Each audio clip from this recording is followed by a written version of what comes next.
السلام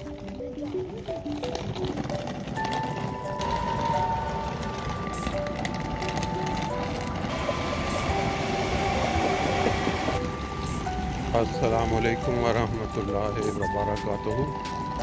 سبحان اللہ و بحمدہ سبحان اللہ العظیم۔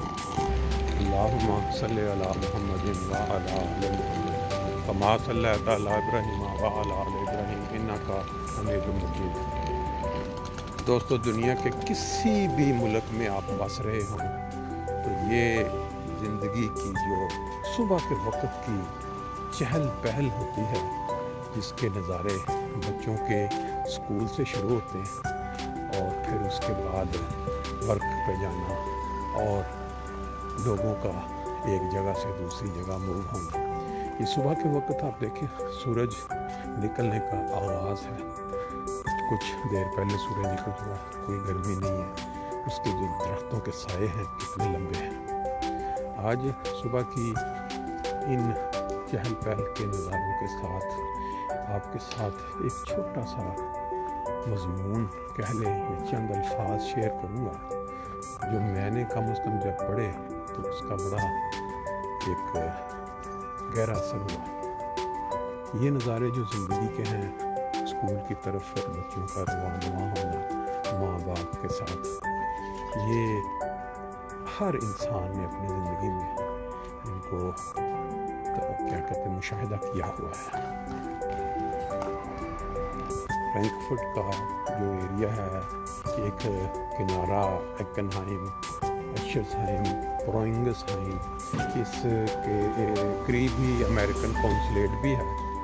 اس ایریے میں پہلے بھی کئی دفعہ صبح کے وقت جو سیر کہہ لیں یا یہ ہے کہ ایک ڈیوٹی نبھاتے ہوئے یہ صبح کی بھاگم دوڑ کے نظارے آپ کو دکھا چکا ہوں، ساتھ ساتھ چند باتیں بھی ہوتی ہیں۔ تو آج بھی ہم اپنے ٹاپک کا جو آغاز ہے وہ ایک ایسی چیز سے کرتے ہیں جو ہماری روزمرہ زندگی میں اکثر مشاہدے میں آتی رہتی ہے۔ پاکستان ہمارا دیش ہے، ہم میں سے ہر کوئی، خواہ وہ دنیا کے کسی بھی ملک میں جا آباد ہو، قدرتی طور پہ اس کے دل میں اپنے وطن کے لیے محبت پائی جاتی ہے۔ یہ دیکھیں کتنا رش ہے اس وقت، بچے جو ہیں چھٹیوں کے بعد بڑے شوق سے اسکول آ رہے ہیں۔ آپ نے ویڈیو کے آغاز میں دیکھا کہ کس طرح جو ٹرین جو مختلف علاقوں کو مین ریلوے اسٹیشن سے ملاتی ہے، اس کی ایک دمک آپ نے دیکھی، پھر اس کی ایک جھلک چلنے کی۔ پھر جو چھوٹے بچے ہیں ان کا جو پہلے کنڈر گارٹن یا انہوں نے اسکول جانے سے پہلے اپنا وقت گزارا، وہاں کے ساتھ وہ ایک کھیلنے کی جگہ، وہاں سے آغاز ہوتا ہے۔ پھر اس کے بعد رواں دواں اسکول کی طرف، اور درمیان میں آپ نے دیکھا کہ دو بڑی گاڑی تو نہیں، وہ کیا کہتے ہیں اس کو، بڑے بڑے ٹرک ٹائپ کے، وہ جتنے بھی یہ ترقی یافتہ ممالک ہیں وہاں صبح کے وقت وہ نکلتے ہیں اور صفائی کرنے کے لیے۔ یہ اگر ہم انالیسس کریں کہ ان ممالک کی ترقی خوبصورتی کے پیچھے کیا راز ہے، تو ان لوگوں کی ایمانداری یا حکومتوں کی یا جو میونسپل کمیٹی ہے، نہ صرف ایمانداری بلکہ ایمانداری کے ساتھ جو کام کرنے کا جو صلہ ہے وہ بھی جب ٹھیک ملے گا تو لوگ صفائی بھی توجہ سے کریں گے۔ میں آغاز جو کرنے لگا تھا یہ کہ پاکستان کے ساتھ ہماری محبت یا اس کے لیے جو ہماری محبت ہے اس پہ تو کوئی بھی انسان شک نہیں کر سکتا، لیکن آپ نے ایک مشاہدہ کیا ہوگا یا سنا ہوگا کہ ایک ایسا جانور ہے کہ جب اس کو بھوک لگتی ہے اور اس کو کوئی چیز نہیں ملتی تو وہ اپنے بچوں کو بھی کھا جاتا ہے۔ غالباً سانپ کے متعلق یہ کہا جاتا ہے کہ سانپ میں ایسی ایک خصلت ہے، ایک بد عادت ہے کہ جب وہ بھوک محسوس کرتا ہے تو اپنے بچوں کو بھی کھا جاتا ہے۔ ابھی کل میں ایک خبر پڑھ رہا تھا کہ انڈیا کے اندر ایک ماں وہ کھیت میں کام کر رہی تھی اور اس کا بچہ 1.5 سال کا غالباً اس کے پاس، جیسے پاکستان میں انڈیا میں ہوتا ہے کہ جو گاؤں کی عورتیں ہیں وہ کھیتوں میں جا کے کام کرتی ہیں اپنے خامدوں کے ساتھ، اور اگر نہیں ہے تو پھر وہ اکیلی بھی جاتی ہیں۔ تو اس قریب ہی ایک جنگل سے شیر نکلا بہت بڑا تھا، تو اس نے آ کے اس کے بچے کو اٹھا لیا، کیونکہ شیر کی خصلت میں یہ ہے کہ اس نے گوشت کھانا ہے، اور اس کو اگر جانور نہیں تو ملا کو پرند نہیں تو اس نے انسان پہ حملہ کر دینا۔ تو اس ماں نے جب اس کی آواز سنی بچے کی، ایک دم اس کو جب، تو وہ ماں، اب شیر کے متعلق آپ تصور کریں،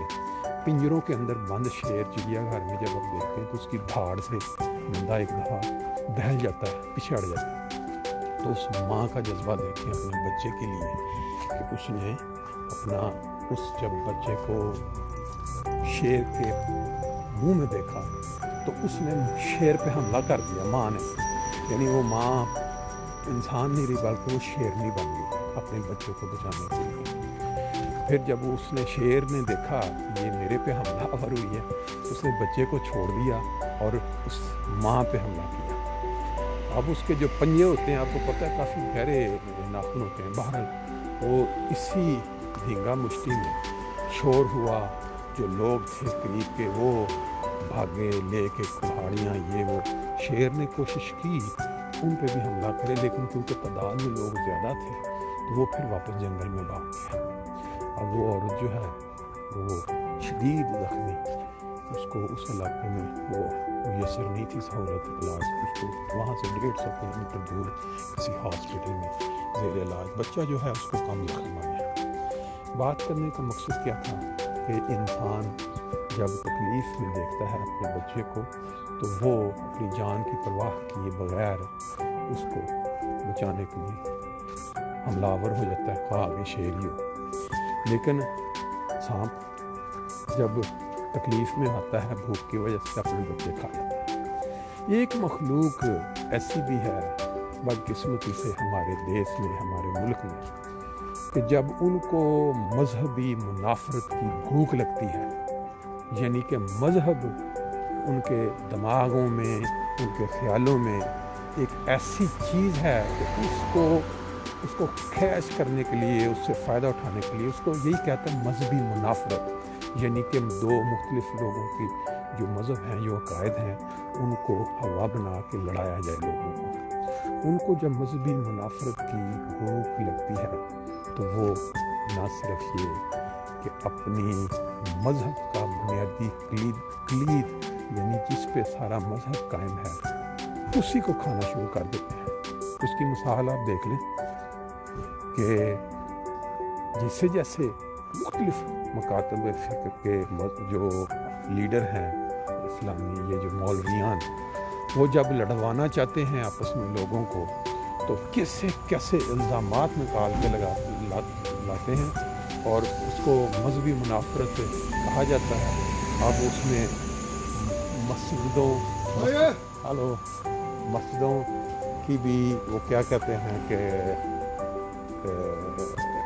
منارے محفوظ نہیں ہیں، مسجدوں پہ لکھے ہوئے کلمے محفوظ نہیں ہیں، محراب محفوظ نہیں ہیں، ایون کہ قبرستان میں دفنائے گئے مردے محفوظ نہیں ہیں، ان پہ لگے ہوئے کتبے محفوظ نہیں ہیں، پھر لوگوں کی جابس، لوگوں کی روزگاری محفوظ نہیں ہے۔ وہ مذہبی لیڈر جو مذہبی منافرت کو ہوا دے کر ان تمام چیزوں کو کھا جاتے ہیں۔ اب بات بڑی گہری ہے، اتنا ہی اشارہ کافی ہے، ساتھ ساتھ اور بھی ایک منظر دیکھ لیں۔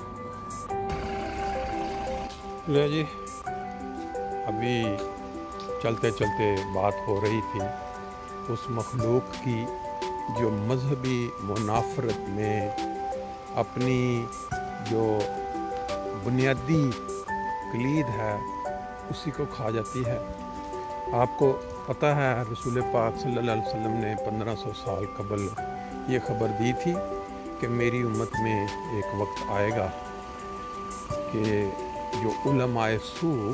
یعنی وہ علماء جن سے مسلمان اپنی اصلاح کے لیے مشورہ لینے کے لیے رائے لینے کے لیے جائیں گے تو وہ جب مسجد میں پہنچیں گے تو مسجد کے میناروں پہ سور اور بندر بیٹھے ہوئے پائیں گے. بیسیکلی یہ الفاظ جو ہیں یہ ان الفاظ میں جو کہتے ہیں اصل شکل میں ظاہر نہیں ہوتے. یہ ایک تمثیلی گفتگو ہے کیونکہ سور اور جو بندر ہے اس کی جو حرکات ہیں ان حرکات کے متعلق یہ بات ہو رہی ہے. پاکستان کا آپ جائزہ لے لیں, ہماری دھرتی ماں ملک, اس سے ہمیں محبت ہے, لیکن وہاں جو بسنے والے ایسے لوگ ہیں جن کے متعلق رسول پاک صلی اللہ علیہ وسلم نے فرمایا اس زمانے کے علماء آسمان کے نیچے بدترین مخلوق ہوں گے. اب اس سے بڑھ کر اس کی عملی تصویر آپ کیا دیکھ سکتے ہیں کہ ایک ملک جو صرف اور صرف اس بنیاد پہ بنایا گیا کہ کلمہ طیبہ لا الہ الا اللہ محمد الرسول اللہ, یعنی اللہ تعالیٰ کے سوا کوئی عبادت کے لائق نہیں ہے اور نبی پاک صلی اللہ علیہ وسلم اللہ تعالیٰ کے رسول ہیں. اب اس کے اندر تبدیلیاں کرتے پھر رہے ہیں. وہ ساتھ یہ شامل کرنے کی کوشش کر رہے ہیں کہ اللہ تعالیٰ کے رسول ہی نہیں ہیں بلکہ وہ اللہ تعالیٰ کے آخری رسول ہیں, جو کہ الفاظ نہیں ملتے کلمے کرنے. اسی طرح وہ جو علماء سو آسمان کے نیچے بدترین مخلوق ان کی حرکات بھی آپ آئے دن پڑھتے رہتے ہیں اخبارات میں. کوئی دن ایسا نہیں چڑھتا جس دن یہ خبر نہ آئے کہ آج فلاں اسکول ادارے میں یہ دیکھیں ساتھ ساتھ صبح کی جو رمک دمک ہے یا صبح کے جو مناظر ہیں, نہ صرف انسان, پیچھے آپ کو اذانیں بھی آ رہی ہیں. یہ مرغے جو اذان دیا کرتے ہیں عموماً پاکستان میں آپ کو پتہ ہے کہ فجر, یہ دیکھیں کتنی خوبصورت آواز ہے, یہ بڑی دل کو بھاتی ہے کیونکہ بچپن کی یہ یادیں تازہ ہو جاتی ہیں. صبح صبح مرغوں کی اذانیں, خاص طور پہ گاؤں کے اندر آپ اس طرح کے نظارے جو ہیں وہ اکثر دیکھا کرتے تھے. بات اب چل رہی تھی کہ وہ مولوی یا وہ علماء سو جنہوں نے اپنے دیس کو جو حاصل کیا گیا 1947 میں کلمہ کی بنیاد پہ, اسی کلمہ کو مٹانا شروع کر دیا, اسی کلمہ کو توڑنا شروع کر دیا مساجد کے سامنے جو لکھی ہوئی ہیں, صرف اس نام پہ کہ یہ مسجدیں جو ہیں یہ مختلف مکاتب فکر کے لوگوں کے آپس کے اختلافات میں بھی ہیں. شیعہ سنی اور یہ اس طرح کے جو باقی ہیں وہ کیونکہ اکثریت میں کافی برابری کی بنیاد پہ ہیں, وہاں ان کی مساجد میں نماز تو وہ نہیں پڑھتے, لیکن یہ بھی ہمت نہیں کرتے کہ وہاں جا کے وہ کلمہ مٹائیں, منار گرائیں, کیونکہ پتہ ہے کہ اگر آج ہم نے یہ شروع کیا تو ان کی بھی اتنی طاقت ہے کہ وہ ہمارے ساتھ بھی یہ کریں گے. لیکن زور ان کا کہاں چلتا ہے؟ جماعت احمدیہ کے جو دفاتر ہو گئے, مسجدیں ہو گئیں, یا وہ لوگ جو اچھی جابوں پہ ہیں ان کے متعلق زبان استعمال کر لی اور اپنی مرضی کے فیصلے کروا لیے عدالتوں سے, ان کی قبریں تڑوا لیں, ان کے کتبوں پہ سیاہی پھروا دی, ان کی مسجدوں میں سیاہی پھروا دی, کلمے پہ ان کے محراب کروا دیے, مینارے کو. وجہ یہ ہے کہ وہ ایک پرامن جماعت ہے اور ان کو اجازت نہیں ہے کہ وہ باقی جو مکاتب فکر یا باقی جو فرقے ہیں ان کی طرح وہ مسجد اپنا بازاروں میں آئیں, آگیں لگائیں, توڑ پھوڑ کریں اور دوسرے شہریوں کا نقصان کریں, اور عام عوام اس وجہ سے پسے کہ وہ شو کریں کہ ہمارے ساتھ زیادتی ہوئی ہے, اب ہم اس کا بدلہ لیں گے, اور جب تک ہمیں اس کا ازالہ نہیں کرے گی یہ والے ادارے پولیس یا ہم ایسے ہی آگے سے, جیسا کہ پاکستان میں ہوتا ہے. دیکھ لیں آپ چھیڑ کے, یہ ضیاء الحق نے جب اس کا کیا نام ہے جنگوی اور دوسرے یہ جو آپس میں یہ بیج بویا تھا منافرت کا, تو کیا حالات تھے, کتنی دیر تک قتل و غارت چلتی رہی. اب آپ افغانستان میں دیکھ لیں, ہر تیسرے دن وہاں شیعہ علماء یا جو طالبان ہیں ان کے مسجدوں میں حملہ ہوتا ہے، 50-60 لوگ مر جاتے ہیں، کوئی نہ کوئی معروف لیڈر مر جاتا ہے، لیکن کچھ بھی نہیں، کوئی حل نہیں ہو رہا۔ یہ چیز جو ہے یہ رسول پاک صلی اللہ علیہ وسلم نے 1500 سال پہلے بتا دی تھی مسلمانوں کو، اپنی امت کے لیے، کہ یہ والا کام جو ہے یہ میری امت میں، اور وہ وقت ہے جب وہ امام مہدی کا وقت ہونا ہے، جس وقت اس نے آ کے تمام لوگوں کو پھر وہ تعلیم دکھانی ہے، وہ راستہ دکھانا ہے جو رسول پاک صلی اللہ علیہ وسلم کے زمانے کا۔ بہرحال باتیں تو یہ کافی لمبی ہو گئیں، آج کا ویلاگ بھی لمبا ہو گیا۔ میں نے آپ کو مناظر دکھائے پہلے شہر کے اندر کی جو رونق، جو چہل پہل، بھاگم دوڑ، وہ آپ نے دیکھی، کس طرح صفائیاں چل رہی ہیں، کس طرح لوگ جو ہیں وہ اسکول کی طرف بھاگ رہے ہیں، پھر جو چھوٹے چھوٹے دکانیں ہیں وہ کھل چکی ہیں، لوگ وہاں آ کے اپنا صبح کوئی ناشتہ خرید رہا ہے، کوئی ہر طرح کا جو زندگی کی لیول ہے اس میں آپ لوگوں کو دیکھا آپ نے کہ وہ بھاگ دوڑ کر رہے ہیں۔ اب اس طرف آئیں، سورج ابھی آغاز میں ہے، ابھی اس نے اپنی ابوتاب دکھانی ہے، جس وقت وہ بالکل آسمان مڈل میں پہنچے گا، ایک سائڈ سے بالکل بڑا ہی خوبصورت، یعنی اس وقت یہاں چلتے ہوئے بالکل محسوس ہی نہیں ہو رہا کہ سورج کی جو تپش ہے یا کچھ تھوڑا بہت گرمی ہے، بالکل نارمل ٹی شرٹ کے اندر اس وقت جو واک کرنے کا مزہ ہے وہ اپنا ہی ہے۔ اس سائڈ پہ یہ ہماری عموماً سیرگاہ میں اس کو کہا کرتا ہوں، یہ پکی جگہ ہے، بارش بھی اگر وہ ہو رہی ہو تو بندہ چھتری لے کے۔ اب یہ دیکھیں آپ سائڈوں پہ، یہ آپ نے دیکھا چند مہینے پہلے یہاں یہ جو گھاس تھی اتنی اونچی ہو چکی تھی کہ انسان دنگ تھا کہ بندہ اگر اس کے اندر بیٹھے تو وہ گم ہو جائے، نظر نہ آئے پورے کا پورا۔ اب یہ انہوں نے اس کو کس طرح کاٹ دیا ہوا، کاٹ کے اپنے جانوروں کے لیے وہ لے گئے ہیں۔ اور اس سائڈ پہ اگر آپ دیکھ رہے ہیں یہ وہی عمارات، بلڈنگیں جس کے اندر 100 گھر ہیں، اور دنیا میں جہاں بھی آپ بڑے شہر میں چلے جائیں وہاں آبادی زیادہ ہونے کی وجہ سے پھر شہر جو انتظامیہ ہوتی ہے اس کو اس طرح کی بلڈنگز بنانی پڑتی ہیں تاکہ زیادہ لوگ سما سکیں تھوڑی جگہ پہ۔ آج کی سیر میں آپ نے چند مناظر دیکھے فرینکفرٹ کے، اور پھر اس کے بعد ایک بہت ہی اہم نقطے پہ بات ہوئی کہ ہمارے پیارے دیس میں کیسے جو اپنی طرف سے مسلمان ہونے کا دعویٰ کرتے ہیں لیکن رسول پاک صلی اللہ علیہ وسلم کی اس پیشگوئی کے مصداق بنتے ہیں کہ انہوں نے فرمایا کہ میری امت میں ایک وقت آئے گا کہ علماء سو آسمان کے نیچے بدترین مخلوق ہوں گے۔ پھر اسی طرح جب مسلمان مشورے کے لیے جائیں گے تو مساجد کے ممبروں پہ سور اور بندر بیٹھے ہوئے پائیں گے۔ یہ اس کی باریکی، پھر اس کی تشریح، کیسے ہم یہ سمجھیں کہ یہ ایسے ہوا، اس کو آپ خود دیکھ سکتے ہیں۔ کوئی چیز اب چھپی ہوئی نہیں ہے، سوشل میڈیا پہ ہر چیز آتی ہے، ہر تیسرے دن ہر چوتھے دن خبر آتی ہے کہ جماعت احمدیہ کی فلاں مسجد کے مینارے ایک مولوی کی ڈیمانڈ پہ گرا دیے گئے، دھرنا دے دیا انہوں نے، ڈیمانڈ کی کہ یہ مینارے ہمیں بہت چبھتے ہیں، رات کو خوابوں میں ہمیں یہ تکلیف دیتے ہیں کہ مسجد کے مینارے ہیں۔ اس کی وجہ یہ ہے کہ وہ جو رسول کریم صلی اللہ علیہ وسلم نے فرما دیا تھا کہ یہ امت میں جو علماء سو جو لیڈران ہوں گے ان کو جو سور اور بندروں سے تشبیہ دی اور آسمان کے نیچے بدترین مخلوق قرار دیا، یہ سارا کیوں کہ اللہ تعالیٰ تو جانتا تھا کہ آنے والے زمانے میں جو لیڈر مسلمانوں کے ہوں گے، جو مذہبی، ان کی دلوں کی حالت کیا ہو جائے گی، کہ وہ جو مینارے ان کو نظر آئیں گے وہ بھی چبھ رہے ہوں گے، کلمہ طیبہ جو لکھا وہ بھی چبھے گا، پھر قبرستان کے جو کتبے لگے ہوئے ہیں جس پہ بسم اللہ لکھا ہوگا وہ بھی ان کو چبھے گا۔ دعویٰ ان کا یہ ہوگا کہ ہم مسلمان ہیں، ہم